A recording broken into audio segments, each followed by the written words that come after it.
گناہ چھوٹا ہو یا بڑا، ہر قسم کے گناہ سے اپنے دامن کو بچانا ضروری ہے،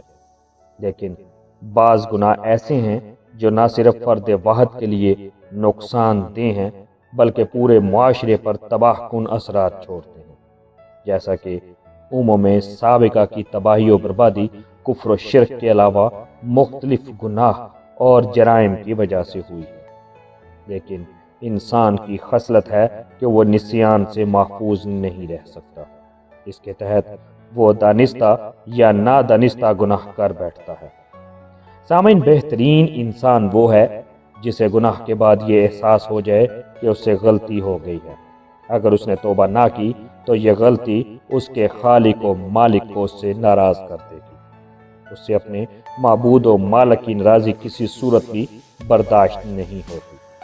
اسی لیے وہ فوری طور پر اللہ کریم کے دربار میں حاضر ہو کر گڑ گڑاتا ہے اور آئندہ ایسے گناہ نہ کرنے کا پکا عزم کرتے ہوئے توبہ کرتا ہے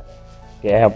مالک الملک، اس مرتبہ معاف کر دے، آئندہ میں ایسا کبھی نہیں کروں گا۔ سامعین، گناہ کے بعد ایسے احساسات اور پھر توبہ کے لیے پشیمانی و ندامت پر مبنی یہ عمل ایک خوش نصیب انسان کے حصے میں آتا ہے، جبکہ اس جہان میں کئی ایسے بد نصیب سیاہکار بھی ہیں جن کو زندگی بھر یہ احساس نہیں ہوتا کہ ان کا مالک ان سے ناراض ہو چکا ہے، اور وہ ہیں کہ دن رات گناہ کرتے چلے جاتے ہیں اور رات کو گہری نیند سوتے ہیں یا مزید گناہوں پر مبنی اعمال میں مصروف رہ کر گزار دیتے ہیں، جبکہ اللہ کریم اس وقت پہلے آسمان پر آ کر آواز دیتا ہے کہ اے دنیا والو، کوئی ہے جو مجھ سے اپنے گناہوں کی مغفرت طلب کرے،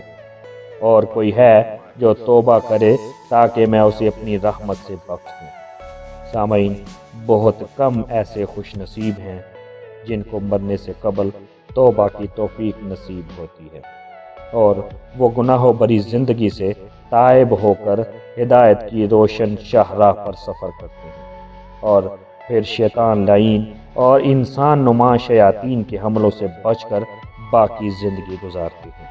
اور یوں اللہ کریم کو خوش کرنے کے بعد جنت کے حقدار بن جاتے ہیں۔